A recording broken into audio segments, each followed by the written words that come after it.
Hello friend, hi ಎಲ್ಲರಿಗೂ ನಮಸ್ಕಾರ. Welcome back to my channel. ಹೇಗಿದ್ದೀರಾ? ಚೆನ್ನಾಗಿದ್ದೀರಾ ಅನ್ಕೊತೀನಿ. ನಾನು ಕೂಡ ಚೆನ್ನಾಗಿದ್ದೀನಿ. ಬನ್ನಿ, ಇವತ್ತು ಸಿಂಪಲ್ ಮೊಟ್ಟೆ ಪಲ್ಯ ಯಾವ ಥರ ಮಾಡೋದಂತ ರೆಸಿಪಿನ ನಾನು ನಿಮ್ಮ ಹತ್ರ ಶೇರ್ ಮಾಡ್ತಾಯಿದ್ದೀನಿ. ಬನ್ನಿ ನೋಡೋಣ ಯಾವ ಥರ ಅಂತ. ನೋಡಿ ಫ್ರೆಂಡ್, ಪಾತ್ರೆ ಬಿಸಿಯಾಗಿದೆ. ಬಿಸಿ ಆದಮೇಲೆ ನನ್ನ ಪ್ಯಾಕೆಟಿಂದ ಸ್ವಲ್ಪ ಎಣ್ಣೆನ ಬಳಸ್ತಾ ಇದ್ದೀನಿ.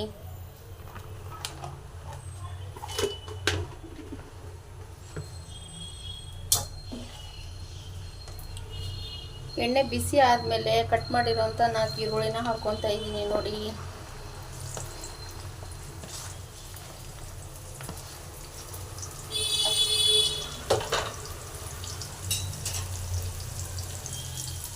ಈರುಳ್ಳಿ ಹಾಕ್ಕೊಂಡಿದ್ದೀನಿ. ಸ್ವಲ್ಪ ಈರುಳ್ಳಿ ಬ್ರೌನ್ ಕಲರ್ ಬರೋವರೆಗೂ ಸ್ವಲ್ಪ ಚೆನ್ನಾಗಿ ಫ್ರೈ ಮಾಡಬೇಕು. ನೋಡಿ ಫ್ರೆಂಡ್, ಒಂದು 5 ಮೊಟ್ಟೆ ತಗೊಂಡಿದ್ದೀನಿ. ನಾನು ಇವಾಗ ಮೊಟ್ಟೆ ಪಲ್ಯ ಮಾಡ್ತಾ ಇರೋದು ಯಾವ ಥರ ಅಂತ ತೋರಿಸ್ತೀನಿ. ಬನ್ನಿ ನೋಡೋಣ.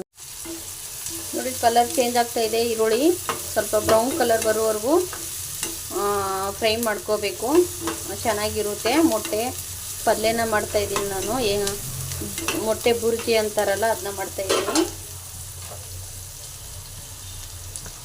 ಆಮೇಲೆ ಕಟ್ ಮಾಡಿರೋಂಥ ಮೆಣಸಿಕಾಯಿನ ಹಾಕ್ಕೊತಾ ಇದ್ದೀನಿ. ನೋಡಿ,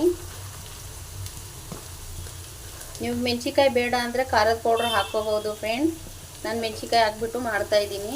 ನೋಡಿ, ಈ ಥರ ಮೆಣಸಿಕಾಯಿ ಹಾಕಿ ಸ್ವಲ್ಪ ಎಣ್ಣೆಯಲ್ಲಿ ನೋಡಿ ಫ್ರೈ ಮಾಡ್ಕೋಬೇಕು.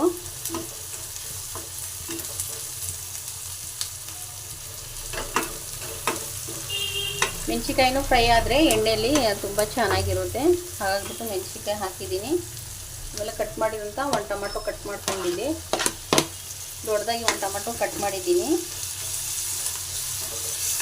ಕಟ್ ಮಾಡಿಬಿಟ್ಟು ಟೊಮೆಟೊ ಮತ್ತು ಈರುಳ್ಳಿ ಮತ್ತು ಮೆಣಸಿಕಾಯಿ ನೋಡಿ ಈ ಥರ ಚೆನ್ನಾಗಿ ಫ್ರೈ ಆಗಬೇಕು. ಸ್ವಲ್ಪ ಈ ಪಲ್ಯಗೆ ನಾನು ಚಪಾತಿ ಮಾಡ್ತಾಯಿದ್ದೀನಿ ಫ್ರೆಂಡ್. ಹಾಗಾಗೋಸ್ಕರ ಮೊಟ್ಟೆ ಪಲ್ಯ ಮಾಡಿಬಿಟ್ಟು ಚಪಾತಿ ಮಾಡೋಣ ಅಂತ ಮಾಡ್ತಾಯಿದ್ದೀನಿ. ನೋಡಿ, ಈ ಥರ ಫ್ರೈ ಆಗ್ತಾ ಇದೆ ಅಲ್ವಾ? ಫ್ರೈ ಆಗಿದೆ, ಸ್ವಲ್ಪ ಚೆನ್ನಾಗಿ ಎಣ್ಣೆಯಲ್ಲಿ ಫ್ರೈ ಆಗಿದೆ. ಆಮೇಲೆ ಸ್ವಲ್ಪ ಅರಿಶಿನ ಪೌಡ್ರನ್ನ ಹಾಕ್ಕೊತಾ ಇದ್ದೀನಿ. ಅರಿಶಿನ ಪೌಡ್ರ್ ಹಾಕಿದ್ಮೇಲೆ ರುಚಿಗೆ ತಕ್ಕಷ್ಟು ಉಪ್ಪು ನೋಡ್ಕೊಂಡು ಹಾಕ್ಕೊಳ್ಳಿ, ಎಷ್ಟು ಬೇಕು. ನಾನು ಸ್ವಲ್ಪ ರುಚಿಗೆ ತಕ್ಕಷ್ಟು ಉಪ್ಪನ್ನು 1 ಸ್ಪೂನಷ್ಟು ಹಾಕ್ಕೊಂಡಿದ್ದೀನಿ. ಉಪ್ಪು ಮತ್ತು ಅರಿಶಿನ ಹಾಕ್ಬಿಟ್ಟು ನೋಡಿ ಈ ಥರ ಇನ್ನೂ ಸ್ವಲ್ಪ ಚೆನ್ನಾಗಿ ಮಿಕ್ಸ್ ಮಾಡ್ಕೊತಾ ಇದ್ದೀನಿ. ಮಿಕ್ಸ್ ಮಾಡಿದ್ದೀನಲ್ಲ, ಒಂಚೂರು ಇದು ನೋಡಿ ಗರಂ ಮಸಾಲೆ ಇದೆ, ಸ್ವಲ್ಪ ಗರಂ ಮಸಾಲ ಸ್ವಲ್ಪ ಹಾಕ್ಕೊತಾ ಇದ್ದೀನಿ. ಆಮೇಲೆ ಸ್ವಲ್ಪ ಚಿಕನ್ ಮಸಾಲ ಇದೆ. ಟೇಸ್ಟು ಚೆನ್ನಾಗಿರುತ್ತೆ ಗರಂ ಮಸಾಲ ಮತ್ತು ಚಿಕನ್ ಮಸಾಲ ಹಾಕಿರೋದ್ರಿಂದ ಟೇಸ್ಟು ಸೂಪರಾಗಿರುತ್ತೆ.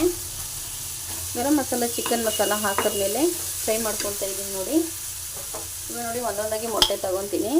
ಮೊಟ್ಟೆ ತಗೊಂಡು ಅದರಲ್ಲಿ ಹೊಡಿತಾ ಇದ್ದೀನಿ. ನೋಡಿ, ನಾನಿಲ್ಲಿ ಬಳಸ್ತಾ ಇರೋದು 5 ಮೊಟ್ಟೆ. 5 ಮೊಟ್ಟೆ ಪಲ್ಯ ಮಾಡ್ತಾಯಿದ್ದೀನಿ.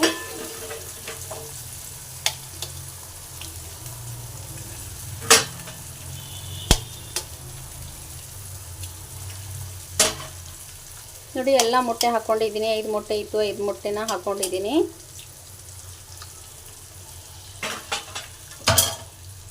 ನೋಡಿ, 5 ಮೊಟ್ಟೆ ಹಾಕ್ಕೊಂಡಿದ್ದೀನಿ. ಹಾಕ್ಕೊಬಿಟ್ಟು ನಿಧಾನಾಗಿ ಈ ಥರ ಮಿಕ್ಸ್ ಮಾಡಬೇಕು. ಚೆನ್ನಾಗಿರುತ್ತೆ ಟೇಸ್ಟು. ನೋಡಿ, ಯೆಲ್ಲೋ ಕಲರು ವೈಟ್ ಕಲರ್ ಹೀಗೆ ಕಾಣ್ತಾ ಇದೆ.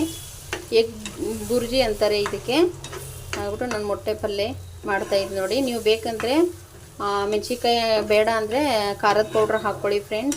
ಖಾರದ ಪೌಡ್ರ್ ಹಾಕಿದ್ರು ಟೇಸ್ಟು ಬುರ್ಜಿ ಚೆನ್ನಾಗಿರುತ್ತೆ.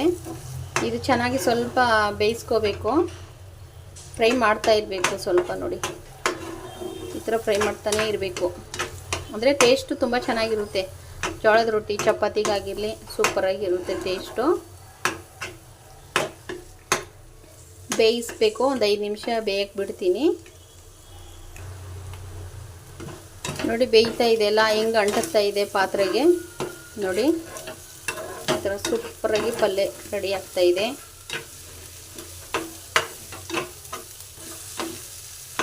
ನೀವು ಒಂದ್ಸತಿ ಟ್ರೈ ಮಾಡಿ ನೋಡಿ. ಈ ಥರ ಮೊಟ್ಟೆ ಪಲ್ಯ ಸೂಪರಾಗಿ ಟೇಸ್ಟಿಯಾಗಿರುತ್ತೆ.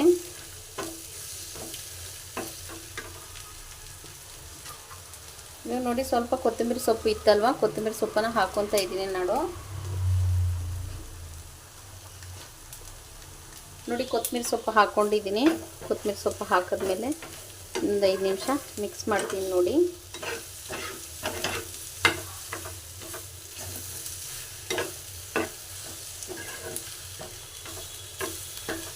ತುಂಬ ಚೆನ್ನಾಗಿ ಟೇಸ್ಟ್ ಆಗಿದೆ ಫ್ರೆಂಡ್ಸ್.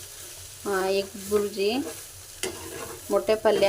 ಅವು ಉತ್ತರ ಕರ್ನಾಟಕ ಕಡೆ ಎಗ್ ಬುರ್ಜಿ ಅಂತಾರೆ ಇದಕ್ಕೆ. ನೋಡಿ ಉದುರಾಗಿ ಆಗಿದೆ, ನೋಡಿ ಎಷ್ಟು ಚೆನ್ನಾಗಾಗಿದೆ. ತಿಂದ್ಬಿಟ್ಟು ಆಮೇಲೆ ಟೇಸ್ಟನ್ನು ಹೇಳೋದು. ನಮಗೆ ಜಾಸ್ತಿ ಬೇಕಂದರೆ ಜಾಸ್ತಿ ಮಾಡ್ಕೋಬೋದು ಫ್ರೆಂಡ್ಸ್. ನಾವಿರೋದು 3 ಜನ, ಅದಕ್ಕೋಸ್ಕರ ನಾನು 5 ಮೊಟ್ಟೆ ಬಳಸಿಬಿಟ್ಟು ಮಾಡ್ತಾಯಿದ್ದೀನಿ ನೈಟ್ ಊಟಕ್ಕೆ. ಸಾಕು, ಅನ್ನ ಸಾಂಬಾರು ಇರುತ್ತಲ್ವ ಚಪಾತಿಗೆ ಸಾಕಿದೆ ಪಲ್ಯ ಅಂತ ಮಾಡ್ತಾಯಿದ್ದೀವಿ. ನೋಡಿ ಪಲ್ಯ ರೆಡಿಯಾಗಿದೆ, ಟೇಸ್ಟಿಯಾಗಿದೆ, ತುಂಬ ಚೆನ್ನಾಗಾಗಿದೆ ನೋಡಿ ಫ್ರೆಂಡ್. ನೀವು ಇದೇ ಥರ ಟ್ರೈ ಮಾಡಿ ನೋಡಿ. ಪಲ್ಯ ರೆಡಿಯಾಗಿದೆ ನೋಡಿ ಫ್ರೆಂಡ್. ಚಪಾತಿ ಮಾಡಿದ್ದೀನಿ, ಬನ್ನಿ ಎಲ್ಲರೂ ಊಟ ಮಾಡೋಣ. ಚಪಾತಿ ಮಾಡ್ಕೊಂಡು ಬಂದಿದ್ದೀನಿ, ಬಿಸಿ ಬಿಸಿ ಇದೆ. ಒಂದು ಮೊಟ್ಟೆ ಬೇಯಿಸಿದ್ದೀನಿ, ತಟ್ಟೆಲಿ ಹಾಕ್ಕೊಂಡಿದ್ದೀನಿ. ಮೊಟ್ಟೆ ಪಲ್ಯನ ಹಾಕ್ಬಿಟ್ಟು 3 ಜನ ಊಟ ಮಾಡ್ತಾಯಿದ್ದೇವೆ. ಬನ್ನಿ ಸ್ನೇಹಿತರೆ, ನೀವು ಊಟ ಮಾಡಿ. ಮೊಟ್ಟೆ ಪಲ್ಯ ಚಪಾತಿ ಟೇಸ್ಟಿಯಾಗಿದೆ. ಚಪಾತಿ ಚೆನ್ನಾಗಿರುತ್ತೆ ಮೊಟ್ಟೆ ಪಲ್ಯಗೆ, ಅದಕ್ಕೆ ಮಾಡಿದ್ದೀನಿ. ನೆಕ್ಸ್ಟ್ ವಿಡಿಯೋದಲ್ಲಿ ಸಿಗೋಣ ಸ್ನೇಹಿತರೆ. ಎಲ್ಲರಿಗೂ ಬಾಯ್.